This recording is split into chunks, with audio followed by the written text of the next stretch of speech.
দেশের আইন শৃঙ্খলা পরিস্থিতির যে অবস্থা, যেভাবে প্রতিদিন একটার পর একটা ধর্ষণ হইতেই আছে, চলন্ত বাসে ধর্ষণ, ফুল সংগ্রহ করতে যেয়ে ধর্ষণ, বেড়াইতে যেয়ে ধর্ষণ, বাড়ি ফেরার পথে নৌকার মধ্যে ধর্ষণ, মানে যেখানে মানে কি বলবো, পরিস্থিতি পুরো বিশ্বের মধ্যে বাংলাদেশটা হয়ে গেছে এখন একটা রঙ্গমঞ্চ।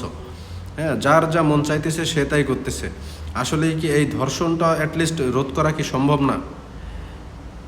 প্রশাসন সরকার চাইলে কি এই ধর্ষণটাকে নিয়ন্ত্রণ করতে পারে না? এই একজন ধর্ষক দুইজন ধর্ষককে যদি ক্রসফায়ার দেয়া যায় তাহলে তো সমাধান হয়ে যায়।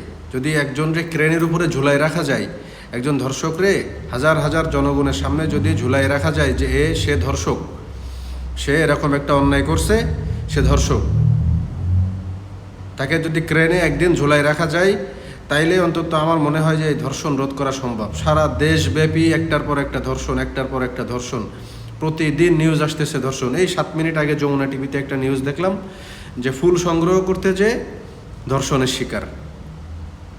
তো এই ধর্ষণটাকে রোধ করা সম্ভব না আসলে?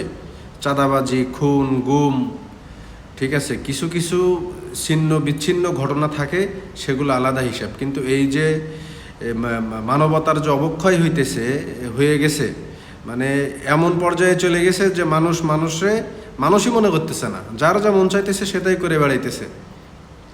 বিশেষ করে ধর্ষণের ব্যাপারটা, এটা আসলে কোন পর্যায়ে চলে গেছে? একটা মানুষ কালচারের মধ্যে আছে, একটা বিশ্বে বাংলাদেশে 90% উপরে মুসলিম, সেখানে একজন আর একটা ছেলে একটা মা বোনরে ধর্ষণ করতেছে, তাকে গ্রেপ্তার করা যায় না, তাকে ধরা যায় না, তাকে আইনের আওতায় আনা যায় না, সে দৌড়ে বেড়াইতেছে, পালায় বেড়াইতেছে।